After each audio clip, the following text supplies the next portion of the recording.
মঙ্গলবার আলিপুরদুয়ারে 3 দিনের জেলা সফরে এলেন মুখ্যমন্ত্রী মমতা বন্দ্যোপাধ্যায়। মুখ্যমন্ত্রী এদিন হাসিমারা বায়ুসেনা ঘাঁটিতে নামার পর আসেন মালঙ্গি বনবাংলোতে। হাসিমারা বায়ুসেনার গেটের পাশে মুখ্যমন্ত্রীকে দেখার জন্য উৎসুক মানুষের ভিড় জমে। সেই সময় ক্লাস 3-তে পড়া এক ছাত্রের হাতে নিজের ছবি দেখতে পান মুখ্যমন্ত্রী। ছবিটি দেখার পর গাড়ি থামিয়ে ওই ছবিতে মুখ্যমন্ত্রী অটোগ্রাফ দেন। অটোগ্রাফ পেয়ে উচ্ছ্বসিত ক্ষুদে ছাত্র এবং তার বাবা। ওই ক্ষুদে ছাত্রের বাবা অভিভূত।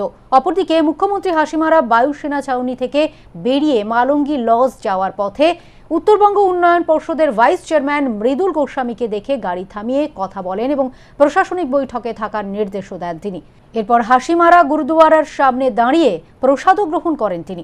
মঙ্গলবার হাসিমারা মালঙ্গি লজে রাত্রিবাস করবেন মুখ্যমন্ত্রী। বুধবার আলিপুরদুয়ার প্যারেড গ্রাউন্ডে প্রশাসনিক সভায় যোগ দেবেন তিনি এবং 23 জানুয়ারি সুভাষিনী চা বাগান ময়দানে পাবলিক ডিস্ট্রিবিউশন অনুষ্ঠানে যোগ দেওয়ার কথা রয়েছে মুখ্যমন্ত্রীর। এটা হলো কালকে অ্যাডমিনিস্ট্রেটিভ মিটিং আছে আলিপুরদুয়ারে, সেটা হবে সকাল 11টা থেকে। আর পরশুদিন সরকারি উপভোক্তাদের যে ডিস্ট্রিবিউশন হবে বিভিন্ন প্রকল্পের, জমির পাট্টা থেকে শুরু করে এভরিথিং, সেটা পরশুদিন সুভাষিনীর মাঠে হবে।